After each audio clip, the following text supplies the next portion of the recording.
সবাই বলে আমাকে যে এত কষ্ট করে আমি কেন গাছ বানাই, তাছাড়া এত বড় বড় গাছ, এত সুন্দর গাছ আমি কেনই বা বানাই। তো এই যে দেখুন কেন বানাই, এই যে কত বড় বড় গাছ হয়েছে, কত দারুণ দারুণ পাতা হয়েছে, একেবারেই ফ্রেশ। তো নিজের ঘরের পাতা থেকে যদি কিছুটা শাক বা ভর্তা খেতে পারি, এর থেকে সুখ পৃথিবীতে আর কি আছে বলুন। আসসালামু আলাইকুম, হ্যালো দর্শক, সবাইকে স্বাগত জানাচ্ছি Laboni kitchen cooking and gardening এ। আজকের ভিডিওটির উদ্দেশ্য হচ্ছে যে কেন আমি এত বড় বড় গাছ বানাই বা কেনই বা এত পরিশ্রম করি।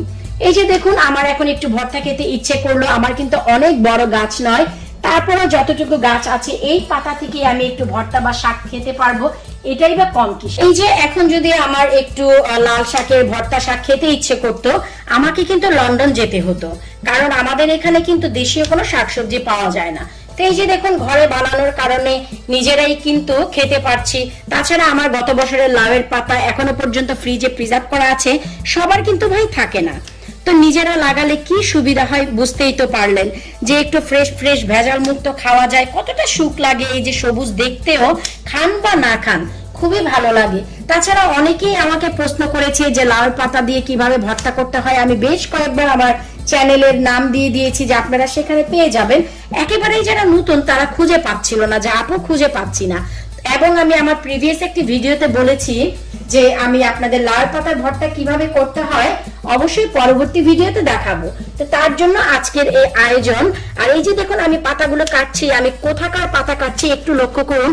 আমি কিন্তু একেবারে নিচের দিকে যে পাতা সেই পাতাগুলো কাটছি, কারণ আমাদের গাছে কিন্তু ভাই পাতাও রাখতে হবে। এটা আমি অনেক ভিডিওতে আপনাদের সাথে শেয়ার করেছি যে নিচের পাতাগুলো আমাদের প্রয়োজন নেই, এগুলো আমরা ফেলে কেন দিব, এই ফ্রেশ ফ্রেশ পাতাগুলো আমরা খেয়ে ফেলবো। এই যে পাতাগুলো কাটছে, এতে কিন্তু গাছের বৃদ্ধি আরো অনেক বেড়ে যাবে, গাছের কোনো ক্ষতি হবে না। আর যদি আপনারা না খান, দেখা গেলো এই পাতাগুলো এমনিতেই ঝরে যাবে, পড়ে যাবে, মরে যাবে। তো ভর্তাটি কিভাবে করতে হয় আমি কিন্তু আপনাদের সাথে তাই শেয়ার করবো আজ। ভর্তার জন্য আমি কিন্তু বেশ কিছুটা পাতা কালেক্ট করেছি, চলে যাচ্ছি এখন প্রসেসিং এ। লাউয়ের পাতাগুলো ভালো করে ধুয়ে কেটে নিয়েছি, এবং পাতার গায়ে যে ছোট ছোট ডগা ছিল আমি কিন্তু তাও নিয়ে নিয়েছি। একটু লক্ষ্য করলে বুঝতে পারবেন। আজ আপনাদের সাথে একেবারে অথেন্টিক স্টাইলে, গ্রাম্যভাবে যেভাবে দেশীয় স্টাইলে লাউয়ের পাতার ভর্তা করে তার একটি রেসিপি শেয়ার করব। কথায় আছে না, সেই 1953 সালের বাজার পেইন্ট, সরিষার তেলে সরিষা ইলিশ এবং অথেন্টিক স্টাইলে লাউয়ের পাতার ভর্তার এর স্বাদ যেন ভাই কখনোই কম হয় না। তো আমিও ভাবলাম কেন নয়, যেহেতু লাউয়ের পাতার ভর্তা করব, একেবারে অথেন্টিক স্টাইলটি আপনাদের সাথে শেয়ার করব। এখন আমি কোনো পানি দেইনি, এই যে লাউয়ের পাতা থেকে যে পানি উঠবে তা দিয়েই লাউয়ের পাতাটি সেদ্ধ হয়ে যাবে। একটি কাভার দিয়ে ঢেকে লাউয়ের পাতাটি সেদ্ধ করে নেব। লাউয়ের পাতাটি সম্পূর্ণ বয়েল হয়ে গেছে, পাতা থেকে যে পানি উঠেছে তা থেকে পুরো বয়েল হয়ে গেছে। এখন চলে যাব পরবর্তী স্টেপে। এবার বয়েল করে নেওয়া সেই লাউ পাতাগুলো আমি একটি স্ট্রেনারে নিয়ে নিয়েছি, নিয়ে অতিরিক্ত যে পানি ছিল তা ফেলে দিয়েছি। এতে করে ভর্তাটি দারুণ হবে, আদারওয়াইজ কিন্তু ভর্তাটি অনেক ল্যাতল্যাতা হয়ে যাবে। এরপর বয়েল করে নেওয়া সেই লাউয়ের পাতাগুলো অল্প অল্প করে নিয়ে আমি শিলপাটায় বেটে নেব। আপনারা চাইলে ব্লেন্ডারও ব্লেন্ড করে নিতে পারেন, কোনো সমস্যা নেই। তবে ভাই কথা দিয়েছি একেবারে গ্রাম্য স্টাইলে, অথেন্টিক যে স্টাইলটি তা শেয়ার করব। তবে যাদের কাছে শিলপাটা নেই তারা ব্লেন্ড করে নিতে পারেন। আর যেহেতু একেবারে গ্রাম্য এবং অথেন্টিক স্টাইল, তাই ভাই আমি শিলপাটা ব্যবহার করছি। এবার ভালো করে আমি পিষে নিচ্ছি। তবে আপনারা যদি চান যে শিলপাটা নেই, ব্লেন্ডার নেই, কোনো সমস্যা নেই, পাতা এত বেশি সফট হয়, আপনারা কিন্তু চাইলে হাতে ডলেও এই কাজটি করতে পারেন। একেবারে মিহি হবে না, তারপরেও কিন্তু ভর্তা দারুণ ভাবে হয়ে যাবে।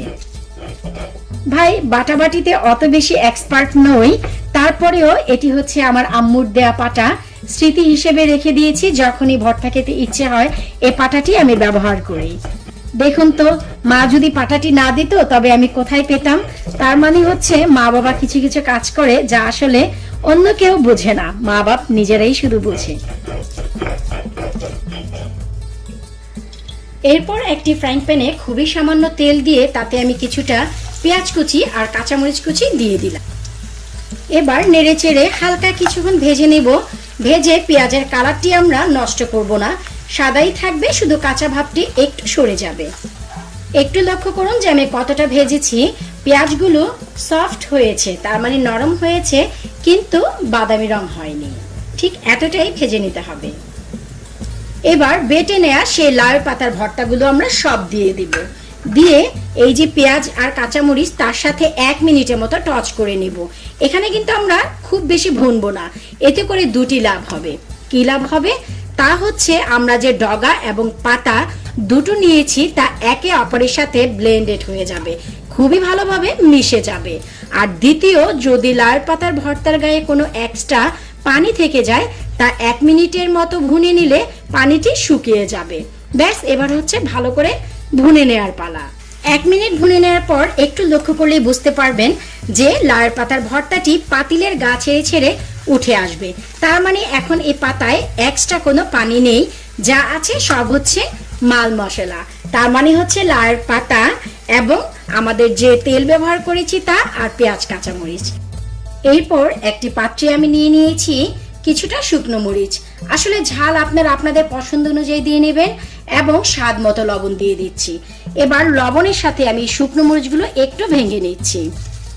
তার সাথে সাথে আমি নিয়ে নিয়েছি কিছুটা পেঁয়াজ। আসলে আমি যেহেতু কাঁচামরিচ ব্যবহার করেছি তা ছিল ভাই খুবই জাতের, তার মানে হচ্ছে অনেক ঝাল, তার উপর আবার শুকনো মরিচ দিচ্ছি। তো আসলে ঝাল নিজেদের টেস্ট অনুযায়ী আপনারা কম বেশ করে নেবেন। আর শুরু থেকে লক্ষ্য করেছেন আমি কিন্তু কোনো লবণ ব্যবহার করিনি, লবণ কিন্তু আমি এখন ব্যবহার করছি। ভালো করে আমি একটু পেঁয়াজ আর এই শুকনো মরিচটি মেখে নিচ্ছি।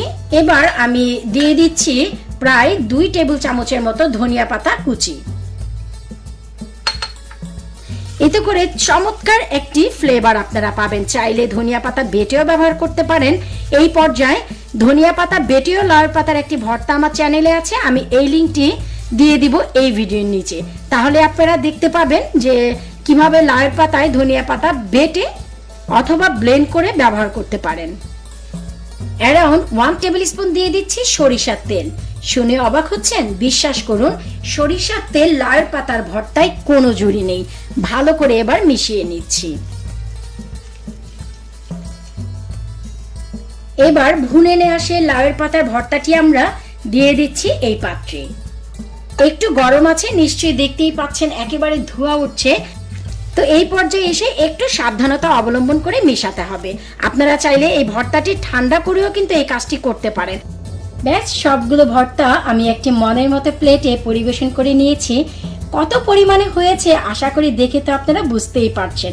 নিজের ঘরে বানানো বলে কথা, কতটা ফ্রেশ এবং টেস্ট হয়েছে তা আমি কি আর বলবো। এবার আর কি ভাই, লাউয়ের পাতার ভর্তার সামনে এভাবে কি থাকা যায় আপনারাই বলুন। আপনারা চাইলে এখন এই লাউয়ের পাতার ভর্তা কোনো বোয়া ভাত অথবা খুদি ভাত অথবা আমার মতো সাদা ভাত দিয়েও খেতে পারেন। এবার চলুন আপনাদের সাথে নিয়ে একটু টেস্ট করে দেখি যে এর টেস্ট কেমন হয়েছে।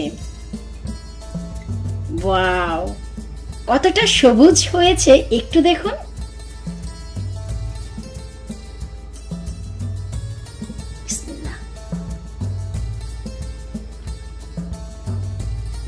ও মাই গড, সেই ফ্লেভার আমরা ছোটবেলায় যে খেয়েছি আমাদের মা চাচিদের হাতে।